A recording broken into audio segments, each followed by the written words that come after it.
He will get more 30-point games, more triple-doubles at age 40, more media accolades and highlight reels. But the King title is starting to feel like a participation trophy for showing up for a quarter century. Greatness is not about how long you do it. It is about how well you do it when it matters most. Jordan gave us 15 years of unmatched, terrifying excellence. He gave us 6 championships, 6 finals MVPs, and a perfect finals record. He gave us the most iconic moments in NBA history: the shot over Craig Elo, the shrug game, the flu game, the last shot against the Utah Jazz in 1998. Every single one of those moments is burned into the collective memory of basketball fans around the world. LeBron has given us 23 years of great basketball, mixed with some of the most embarrassing collapses in sports history. The 2011 Finals, the 2007 Finals, the 2010 elimination game against the Celtics where he quit on his team. Those moments do not just fade away, they define his legacy just as much as his championships do. The debate is over, not because LeBron is not a top 5 player of all time, he clearly is, but because putting him next to Michael Jordan is like comparing a marathon walker to a sprinter. One stayed on the track longer, but the other was the only one who actually dominated the race. LeBron can keep playing until he is 50 years old. He can pass every statistical milestone in the record books. He can play with both of his sons. He can have the longest career in NBA history, but he will never run away from the ghost of Michael Jordan. He will never escape the fact that when the pressure was highest, when the stakes were greatest, when the entire world was watching, Jordan delivered every single time, and LeBron did not. That is the ultimate difference. That is why Jordan is the greatest of all time, and LeBron is not. He is the king of longevity. He is the king of accumulating stats over 2 decades. But Michael Jordan is the king of basketball, and no amount of extra years or inflated totals will ever change that fact.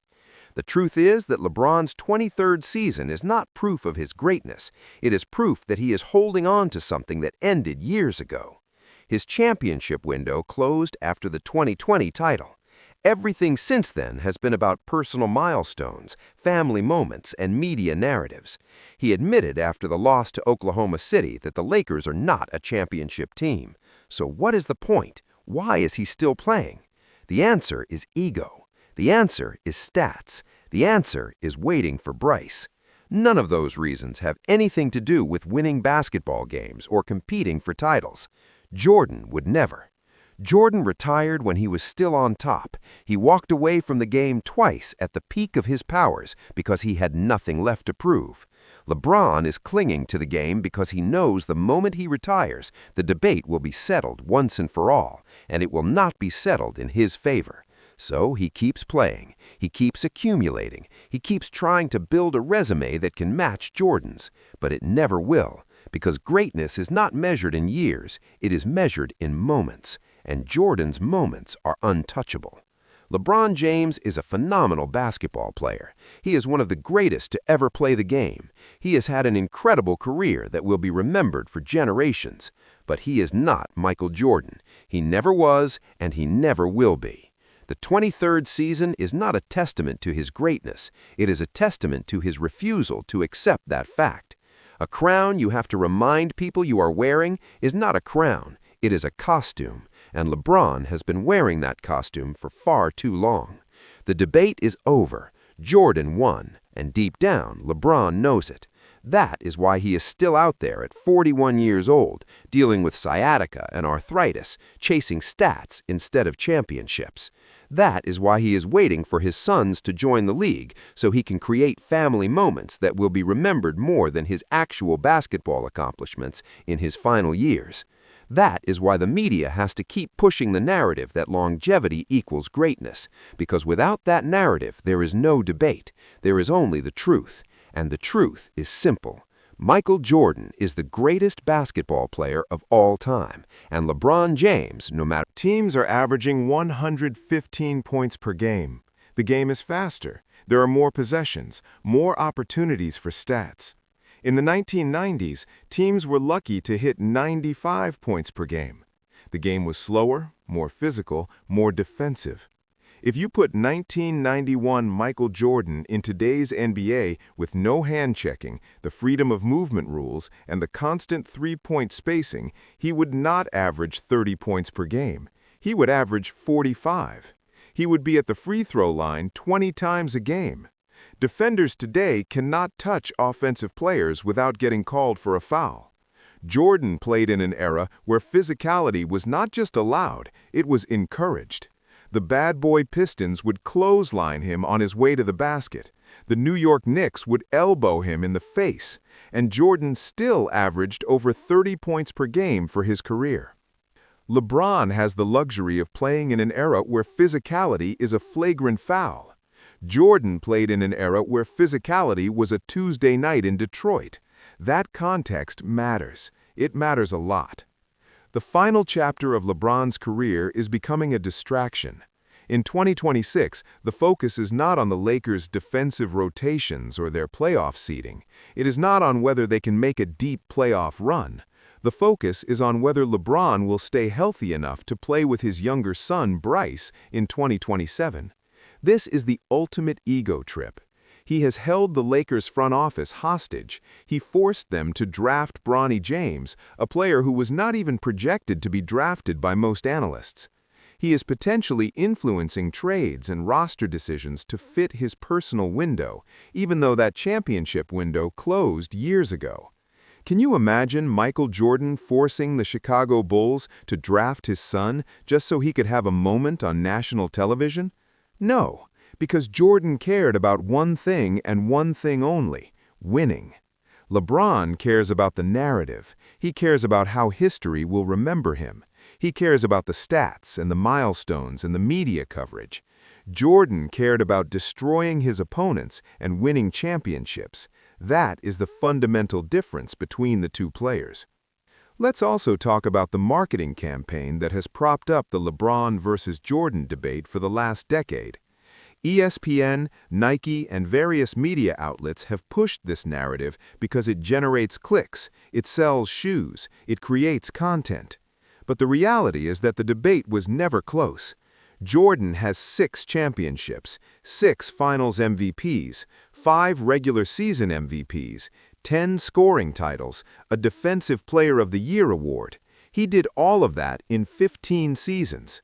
LeBron has 4 championships, 4 Finals MVPs, 4 regular season MVPs, 1 scoring title, and he has done that over 23 seasons. The efficiency is not even close.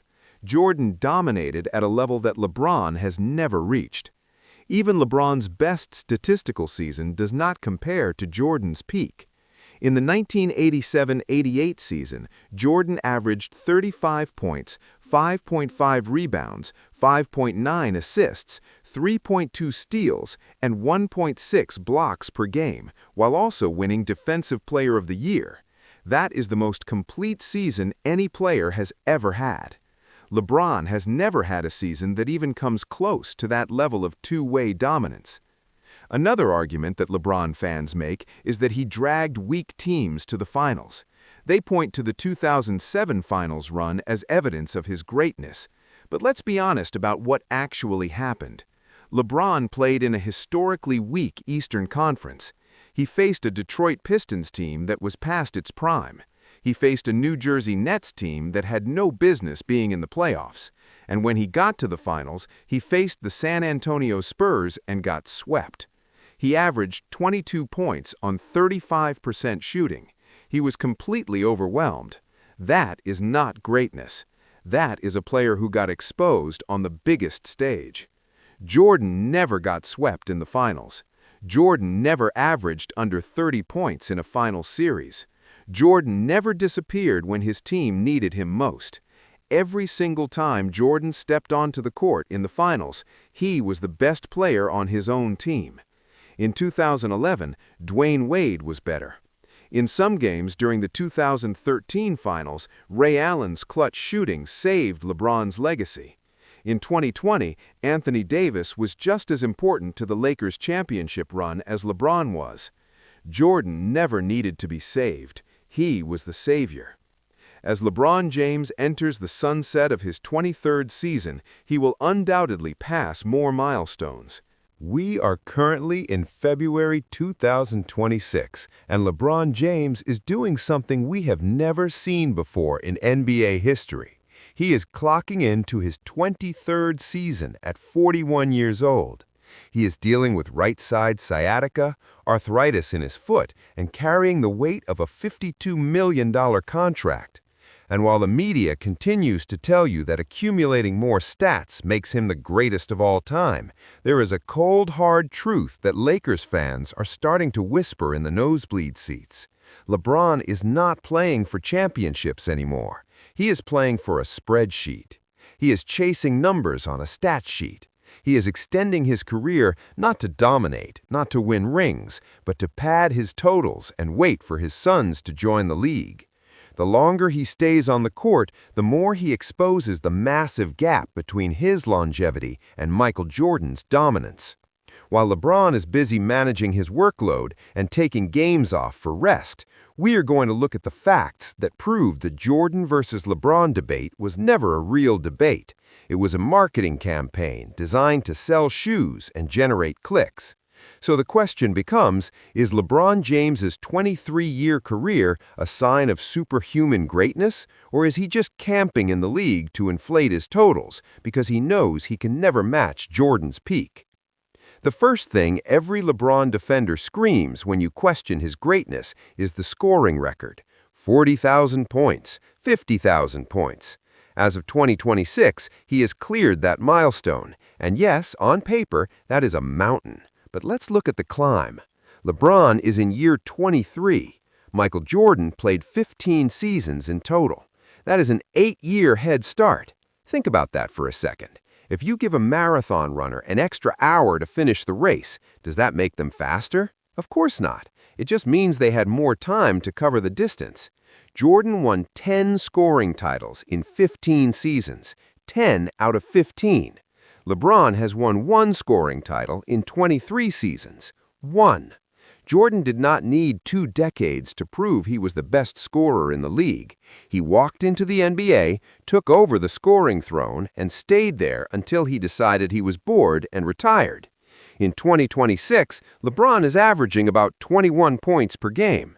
He's a nice guy on the court, a veteran presence, a respected elder statesman. But look back at Jordan and Kobe Bryant.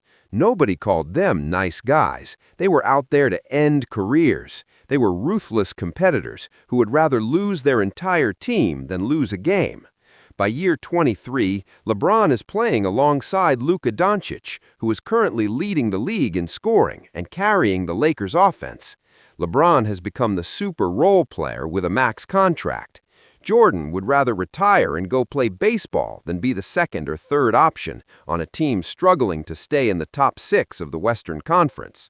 One analyst broke it down perfectly. He said, LeBron is going to be 41 years old in his 23rd season, stat-padding his way to making ignorant folks out there think that is going to make him the greatest over Jordan, not realizing that most of the stuff it took LeBron to do in 20-plus years, Jordan did in 13 seasons. 13!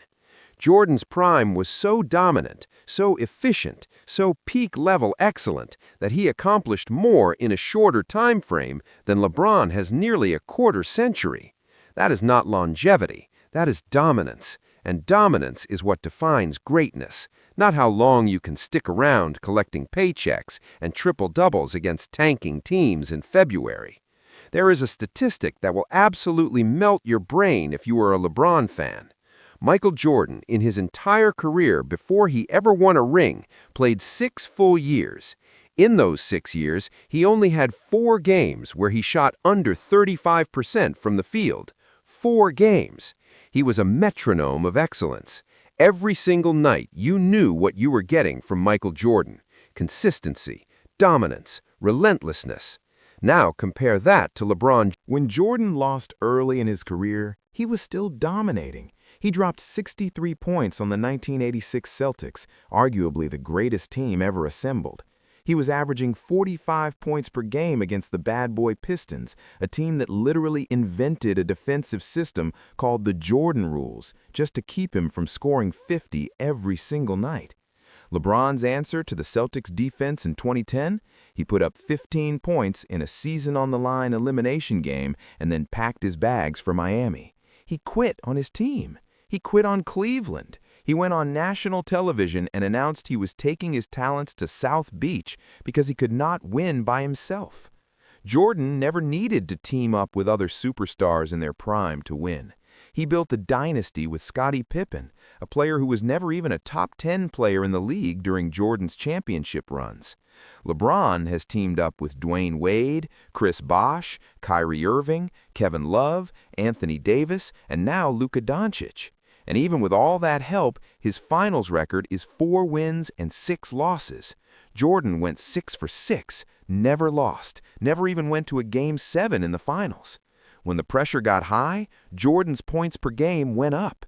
LeBron's numbers in 2011, 2007, and even 2014 showed a man who could be figured out. You could not figure out Jordan. You could only pray he would miss. As we sit here in the 2025 to 2026 season, the King is more like a part-time employee. He missed 14 games at the start of this season with sciatica. He's dealing with arthritis in his left foot. The Lakers' injury report reads like a medical journal every time they have a back-to-back.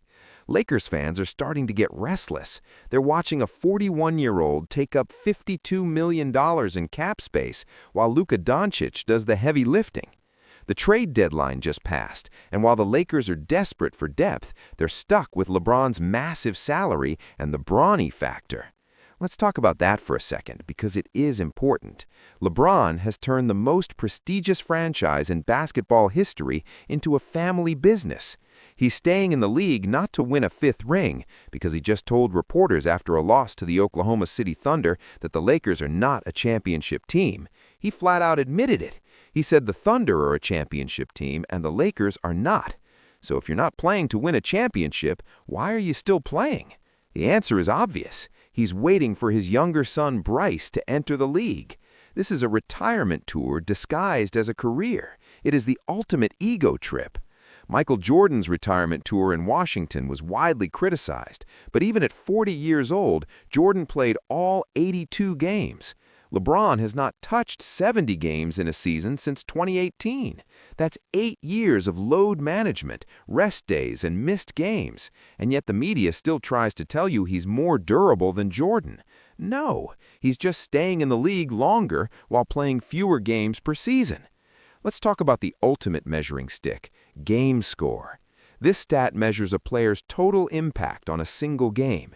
It accounts for points, rebounds, assists, steals, blocks, turnovers, and shooting efficiency. In elimination games, the games where legends are made, where championships are won or lost, Michael Jordan averaged a game score of 28.3. LeBron James averaged 19.6. That is the difference between an apex predator and a very talented role player. You cannot claim to be the greatest of all time when your performance drops in the most important games. Jordan elevated his game when the stakes were highest. LeBron has had some of the most embarrassing performances in finals history. The 2011 finals is the most glaring example. LeBron James had Dwayne Wade and Chris Bosh on his team. He was the heavy favorite. He was supposed to dominate, and he choked. He averaged 2.2 points in the 4th quarter for the entire series. Think about that. The greatest player of his generation was outscored by a backup point guard when the lights were brightest. J.J. Barea, a 5'10" backup guard, won a championship before LeBron did. That fact was even mentioned during the Super Bowl 60 halftime show by Bad Bunny in front of 135 million viewers. Why does that line hit so hard? Because it points to the one thing Michael Jordan never did: collapse. LeBron fans love to say he's a better all-around player because of the assists and rebounds. But let's look at the era. In 2026, the NBA pace is astronomical.